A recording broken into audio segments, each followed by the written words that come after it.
improper use of tax funds in a religious institution. The controversy continues over the city's purchase of the Family Dollar store in South Bend. Now the city may be facing a lawsuit. Good evening, everyone. I'm Cindy Ward. Deborah has the night off. A national advocacy group says it will sue the city if it goes through with a plan to give land to the new St. Joe High School. The Common Council voted to buy the Family Dollar store in East LaSalle and then give that land to the Catholic school.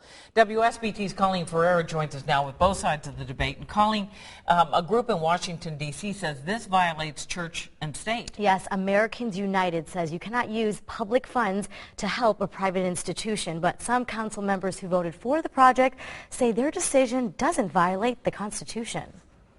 This seems like a slam dunk violation of the Constitution. It's been a heated debate between people who live in South Bend and council members for weeks.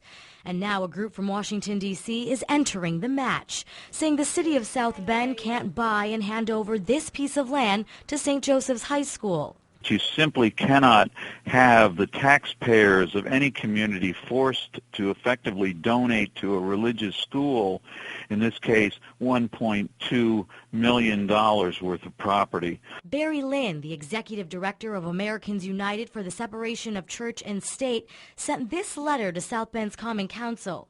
The letter encourages the council to reverse its 5-4 vote. The way to avoid any future litigation in this matter is to correct it now and determine that the minority of the council was right in not suggesting that you move forward with this transfer of property. Americans United says the council's decision is unconstitutional. I don't think it's unconstitutional. Councilmember Ann Pizzello voted in favor of the $1.2 million plan, saying the public will be able to use the new field. She says this situation is no different than what South Bend has faced before. I'm surprised because we've partnered with Notre Dame for years. She cites the Eddy Street Commons development, but Councilmember Oliver Davis says that's different.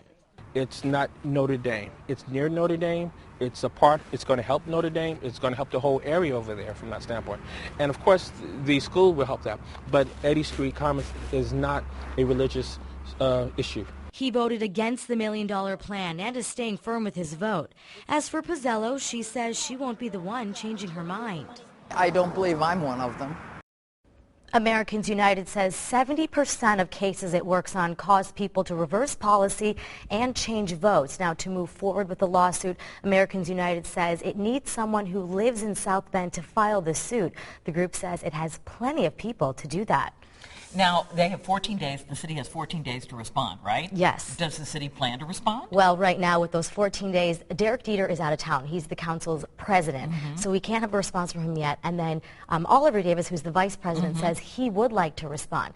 But within those 14 days only, because other than that, they could go ahead and just file the lawsuit. Well, we'll have to see what happens when the council president gets back into town. Maybe they'll meet about it. Thanks very much, Colleen. Well.